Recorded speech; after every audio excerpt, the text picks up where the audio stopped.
Bienvenue à tous et à toutes au Grand Journal de Béni TV, la première chaîne chrétienne panafricaine qui retrace l'essentiel de l'actualité de la semaine écoulée. Comme tous les mois, le ministère international de la Nouvelle Alliance que dirige le prophète Abraham Prospérité dit Papa Scanner n'a pas dérogé à la règle ce vendredi. Ce temps donc de prière, d'adoration, de louange, de délivrance et de témoignage a été l'occasion pour l'homme de Dieu de faire la démonstration véritable de la puissance de l'Éternel. Cette édition du programme dénommé le Vendredi de Miracle, moment de prière, de délivrance, de prophétie et de témoignage a une fois de plus tenu toutes ses promesses dans l'enceinte de Jésus-Christ, temple du ministère international de la Nouvelle Alliance. Comme la plupart de ces rencontres spirituelles qui délivrent des liens de famille à travers le serviteur de l'Éternel, le prophète Abraham Prospérité dit Papa Scanner a procédé à une véritable démonstration de la puissance divine sanctionnée par des témoignages des fidèles chrétiens à l'image de cette dame venue spécialement de Guibérois dans la région du Go avec diverses infimités. Elle a parlé au serpent. C'est plutôt qu'il a parlé. Mais elle va sortir pour les versants. Pour les versants de la vie de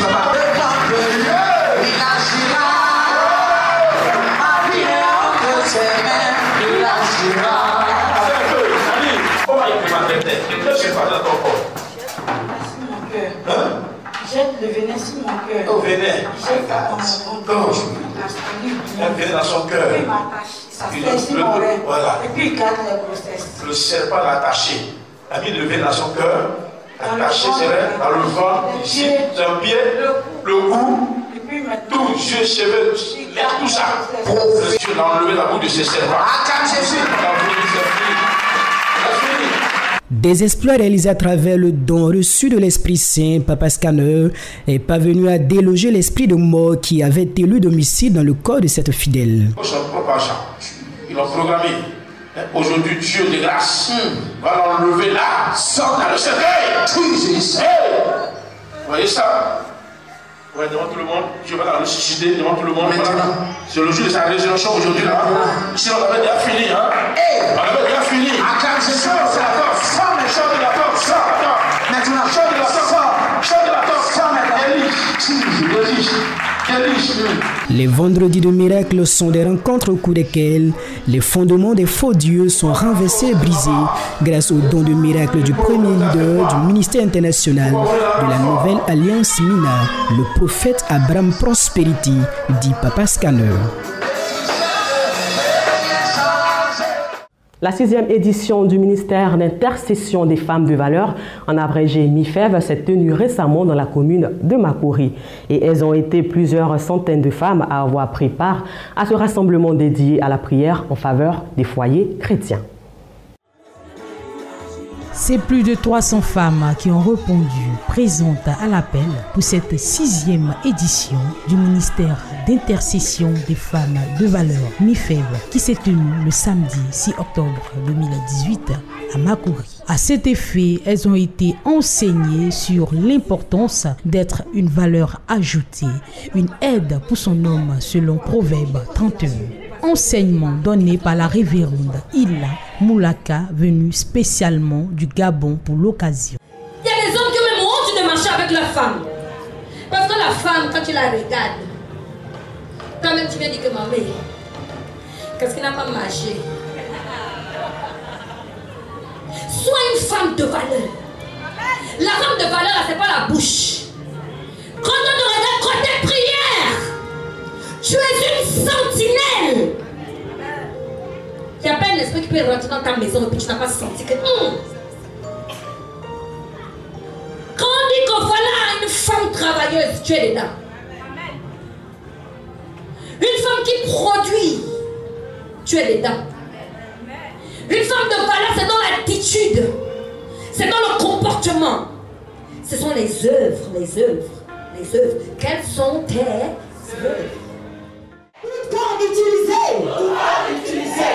Place à présent à la présidente du MIFEV, évangéliste Ruth Kofi, qui a conduit les femmes de valeur dans un temps fort de prière et d'intercession, comme le nom du ministère l'indique, ministère d'intercession des femmes de valeur.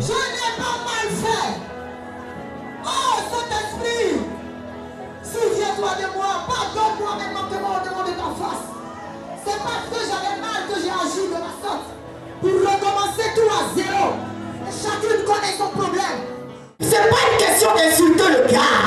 Parce que tu l'as insulté, réinsulté, il est pareil. C'est pas une question de trop parler. Parce que tu as parlé jusqu'à il est pareil. Ce n'est pas une question de pleurer. Bien aimé, tu as pleuré jusqu'à tes larmes dans sa remplie passive. Mais c'est la même chose. C'est une question de crier à Dieu. Bien aimé, c'est pas une question de prier. Ce n'est pas une question de prier. La Bible dit qu'il y avait un aveugle qui était assis au bord du chemin. Cet aveugle-là avait une histoire spéciale. Cet aveugle était aveugle depuis sa naissance. Mais un homme est passé. Pas n'importe quel homme. Un homme est passé. Un homme qui allume la lumière sans interrupteur. Il est passé. Pendant qu'il passait, la Bible déclare que cet aveugle a crié. Le Saint-Esprit a encore agi à cette édition. Délivrance, restauration était au rendez-vous.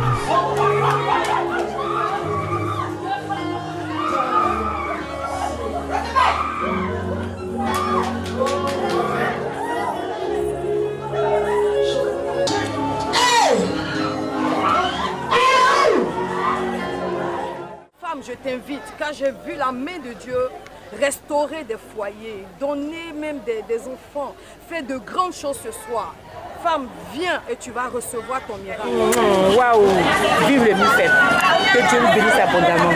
On souhaiterait avoir plusieurs rencontres comme ça entre les femmes. À cette allure-là, les foyers seront sauvés. Créé le 3 mars 2018, le MIFEB est à sa 6e édition.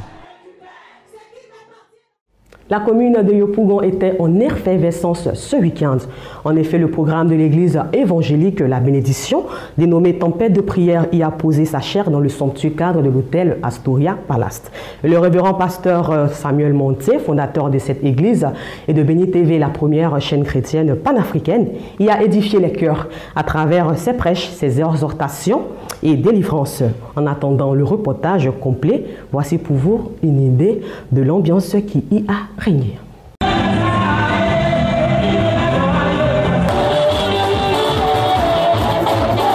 Pour ta victoire, Jésus est mieux. Pour ta guérison, Jésus est mieux. Pour ta délivrance, Jésus est mieux.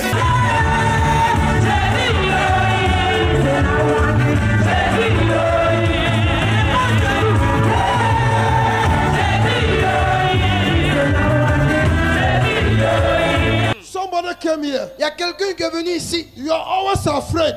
Tu avais toujours peur. You have lost confidence. Tu avais perdu confiance. You think it is finished. Et tu penses que tout est fini you pour toi. God has forgotten tu penses que Dieu t'a abandonné. But I've come to tell you tonight. Je suis venu te dire ce soir. Fear not. Ne crains plus. Fear not. Ne crains plus. God is on your case. Car Dieu s'occupe de toi. God is on your case. Dieu est en train de s'occuper de toi. Dieu ne t'a pas oublié. You are highly favored. Car tu as trouvé la grâce devant lui. Les chaînes de limitation sont détruites. Sont détruites. Toutes les chaînes sont détruites. Et les fardeaux sont déchargés. Tu es venu ici avec un fardeau.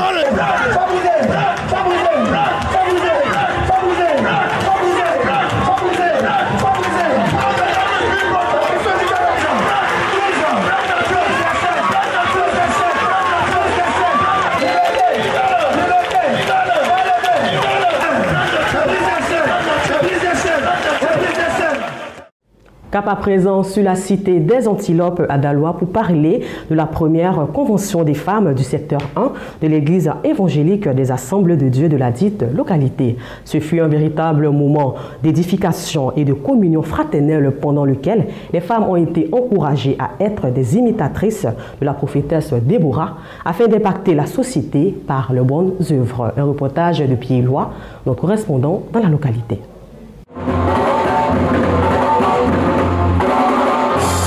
Cette première convention des femmes du secteur 1 de l'église des Assemblées de Dieu de Daloa a porté sur le réveil spirituel et la particularité dans les responsabilités. L'objectif de cette rencontre est d'entretenir la femme dans l'avancement de l'œuvre missionnaire en vue d'impacter son environnement par de bonnes œuvres. On avait notre mini-convention, Temple de l'Espérance et ses annexes à Daloa. Et c'est ainsi que j'ai obéi à la voix de Dieu. Et j'ai invité l'homme de Dieu qui n'a pas hésité et qui est arrivé. Et jeudi, nous avons commencé. Et Dieu nous a bénis abondamment. Dieu voulait que vraiment ces enfants soient restaurés. Et ça fait que les enfants sont contents, les femmes sont contentes. Aujourd'hui, elles retournent dans la joie. Quant au pasteur Elbaz, l'orateur principal de cette rencontre, à travers son message, il a souhaité que les femmes demeurent dans la fidélité de Déborah avant de les appeler à rester fermes dans la foi. Elles sont vaillantes, elles sont persévérantes, elles sont fidèles dans les réunions de prière en particulier, chacune à son poste, les soldates, les nourricières. Vraiment, c'est merveilleux dans l'unité, ce que la femme elle peut déployer dans le royaume de Dieu et pour le royaume de Dieu et pour l'œuvre de Christ. C'est extraordinaire. En tout cas, on a appris beaucoup auprès de lui. Il nous a donné le thème sur Déborah, la vaillante femme, l'audace qu'elle a eue. En tout cas, moi, ça m'a fait du bien. Ça m'a donné encore le réveil. En tout cas, je souhaite que cela se répète chaque année. Pourquoi pas? Chaque année.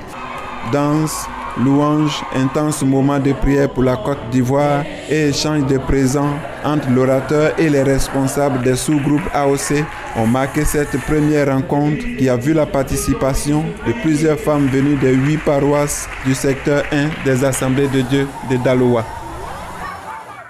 Toujours à Daloa, mais cette fois pour parler de la cérémonie de remise d'une trentaine de kits scolaires aux élèves démunis de cette circonscription. C'est une initiative de l'Union des Églises évangéliques Service et œuvre en abrégé USO de Daloa. Pierre-Lois toujours pour le reportage. Ce sont au total 33 kits scolaires composés essentiellement des cahiers, livres et autres prises en charge complets du primaire à l'université d'un coût global d'1 210 000 francs CFA que les messagers de Daloa ont remis aux bénéficiaires en présence des parents et autorités régionales de l'Église. Les responsables Krat Donald et le régional Kissi Vincent d'enseigner l'Église et sa chorale sur l'importance des œuvres de la foi. La foi a des œuvres. Sans les œuvres, c'est une foi morte. Et les messagers viennent de démontrer qu'ils sont de véritables enfants de Dieu. Je voudrais vraiment les encourager dans ce sens, afin que ces actions se multiplient. Tous les intervenants ont soutenu cette initiative de grande portée sociale et la veuve pasteur Ira, au nom des bénéficiaires, a traduit toute sa joie face aux actions de générosité avant de souhaiter sa pérennisation. En tout cas, ça m'a réjoui le cœur. Ça nous fait sentir que nous ne sommes pas seuls dans la maison de Dieu. Même si nos maris sont plus, qu'on a des frères aussi qui pensent à nous. Mais j'ai prié le Seigneur qu'un jour que Dieu suscite cela. Pour que nous autres, on se débrouille pour mettre les enfants à l'école, mais il y aura aussi d'autres après nous. Que l'Église pense à ça. Ce qui a commencé là, que nos premiers responsables prennent l'initiative. Dieu que nous adorons, ce n'est pas lui qui descendra, mais c'est ceux-là qu'il a sortis du monde des ténèbres, qu'il a fait de ses enfants, c'est ceux-là qui ont le regard vers ceux qui souffrent. Et donc, c'est un acte que l'Église doit prendre à bras le corps. Repartir en 3 groupes, ce sont les orphelins, les enfants des pasteurs et les nécessiteux issus du district missionnaire de Daloa. La chorale Les Messagers attend également les bonnes volontés afin d'intensifier ses actions d'évangélisation et de générosité.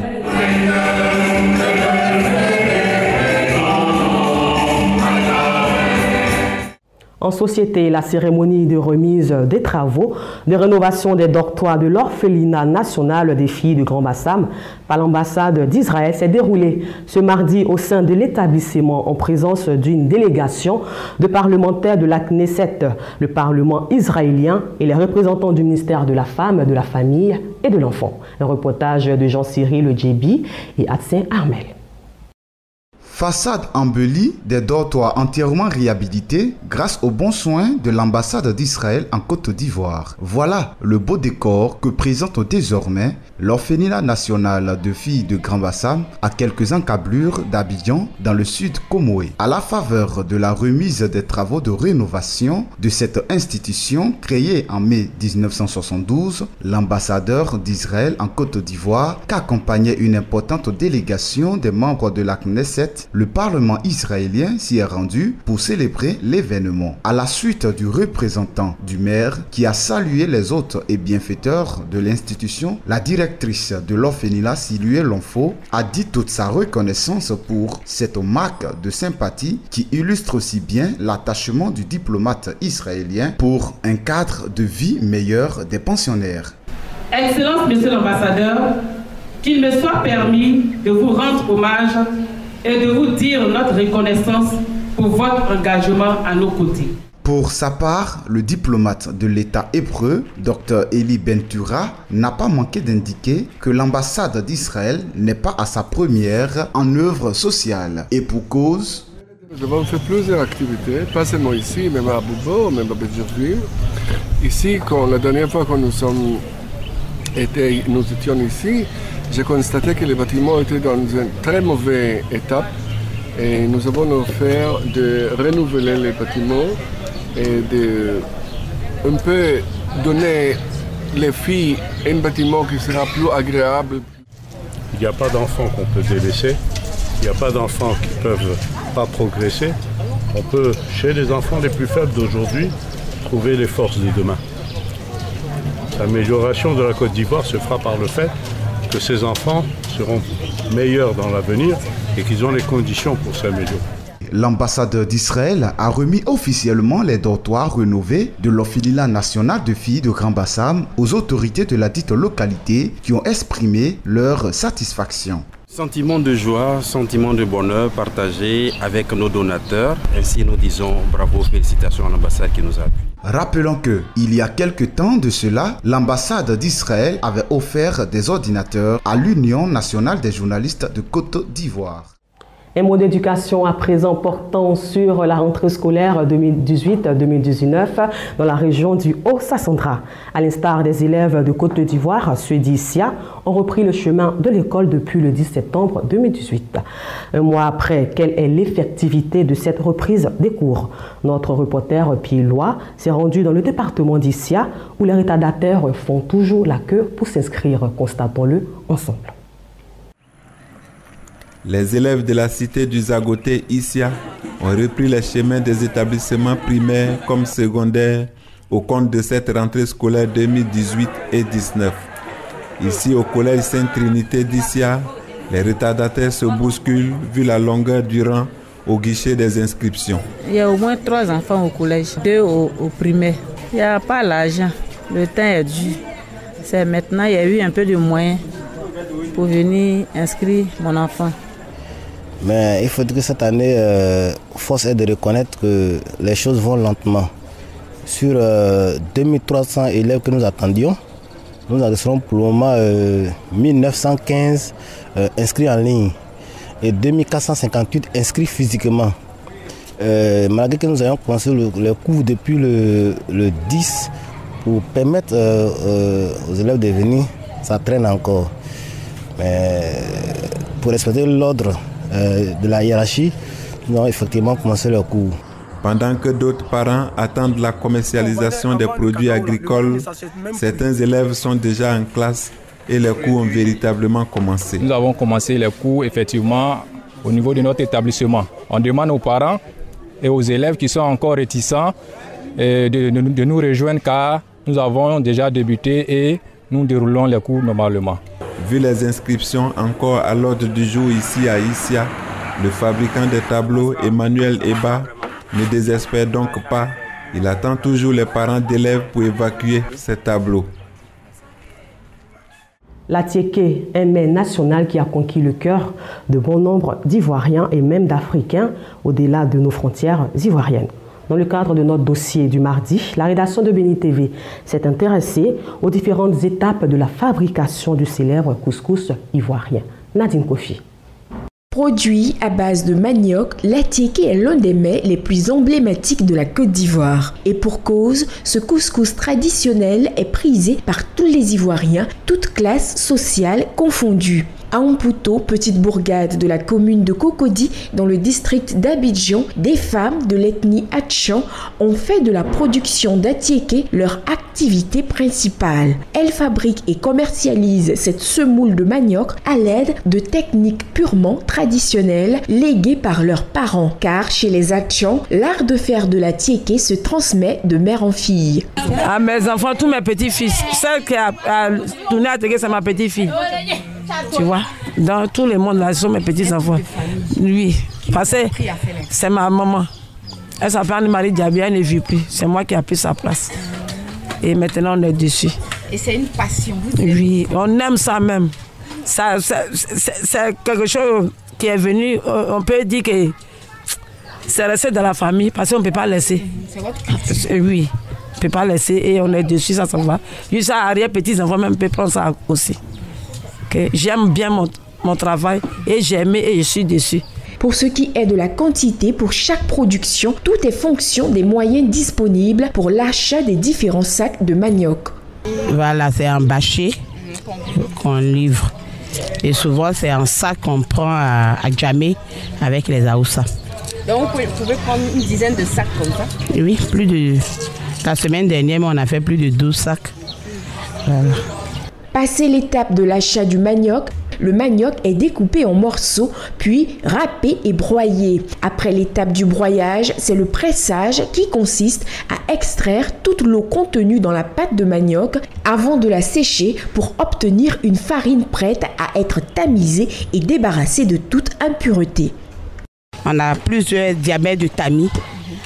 En fonction de ça, on fait les grains.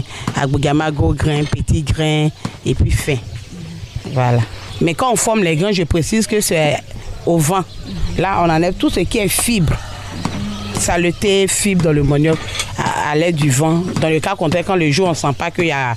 Quand on sent qu'il n'y a pas le vent, on prend le ventilateur et puis on enlève tout ce qui est fibre. Nos grains d'atiéké ainsi formés sont mis dans une passoire sous laquelle se trouve une casserole pleine d'eau bouillante. C'est l'étape de la cuisson.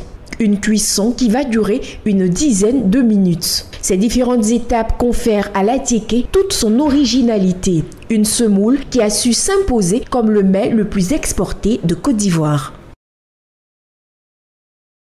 Refermons ce grand journal par notre rubrique Écho à la rencontre de M. Doukoua Goudé, président de la Fédération nationale des associations de consommateurs de Côte d'Ivoire.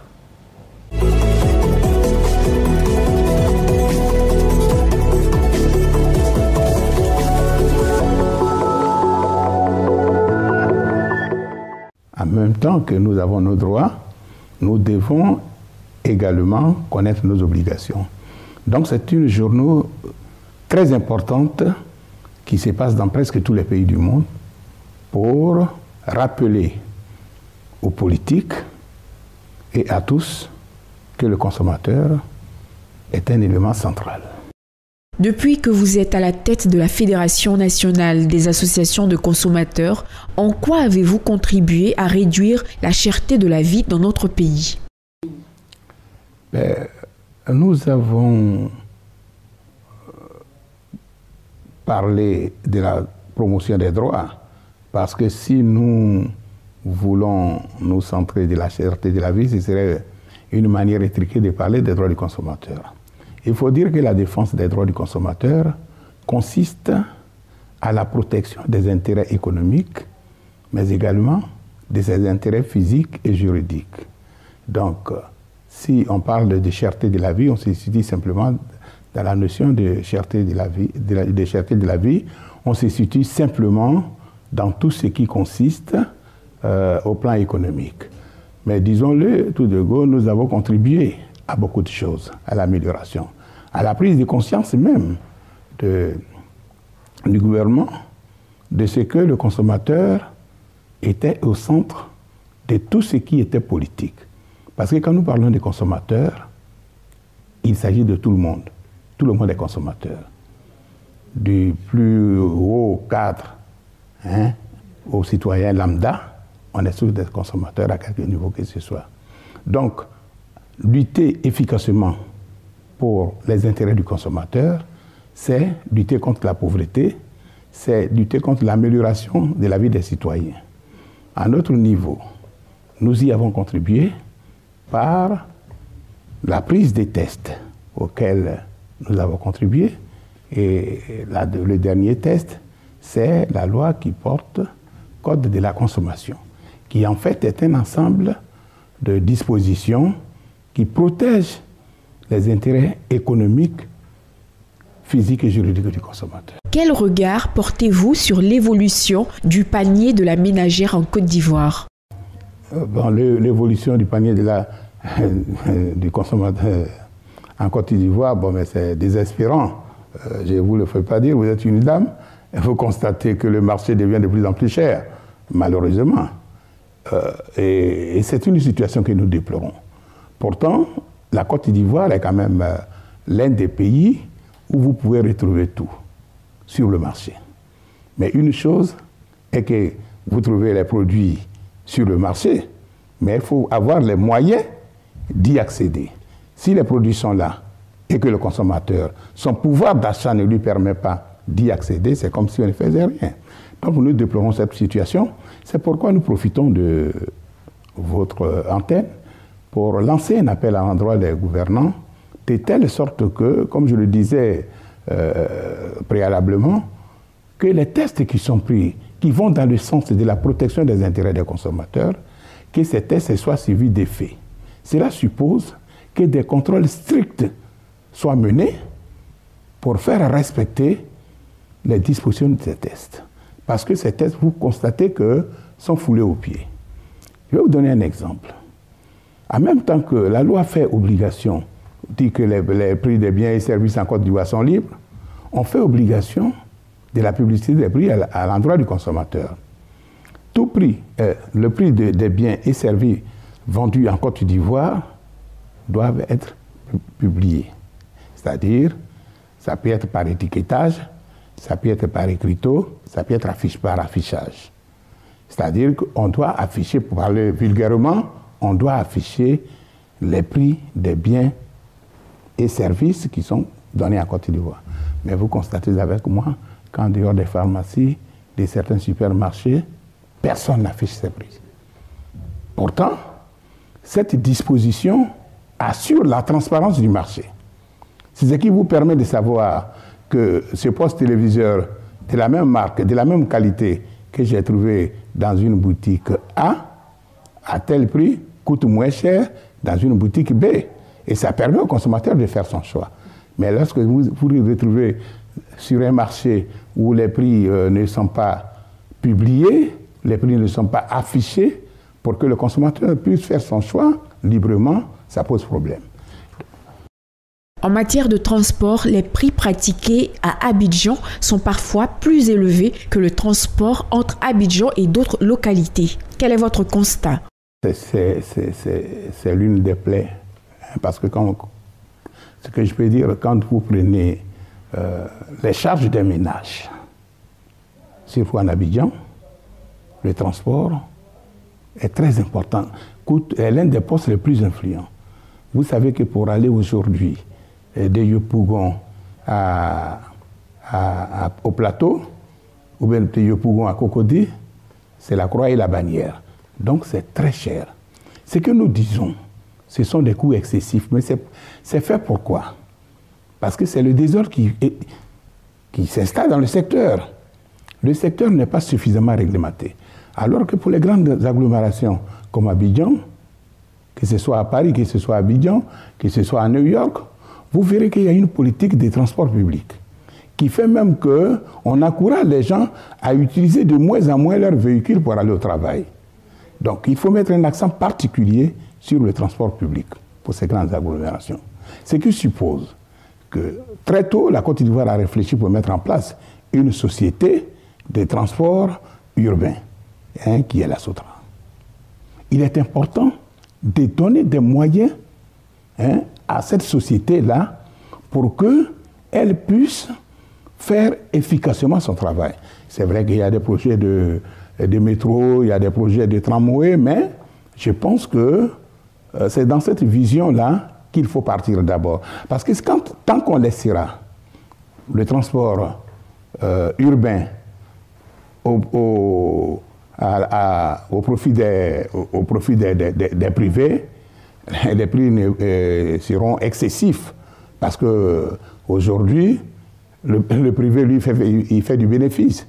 Alors que, dans une agglomération comme ça, il faut une politique des transports publics qui consiste à avoir une société qui appartient à l'État. Ça existe à Paris. Vous avez le métro, vous avez les bus, vous avez le tramway. Il y a tellement de moyens de transport qu'il faut développer pour permettre à l'Abidjanais, dans les grandes agglomérations, pas seulement à Abidjan, mais que ce soit à Boaké, que ce soit à San Pedro, mais les grandes agglomérations, il faut développer le transport public.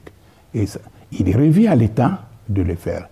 Tant qu'on reste dans ce cadre du privé, on aura non seulement l'insécurité, parce qu'il n'y a pas que la cherté de ce transport-là, mais vous voyez le nombre d'accidents qu'on connaît par ces désordres qui s'installent. C'est déplorable, parce qu'une vie humaine, ça n'a pas de prix. Mon mot de fin, c'est d'abord de vous remercier pour l'opportunité que vous nous offrez à nous adresser à nos amis consommateurs, mais lancer un cri de cœur à l'endroit des décideurs.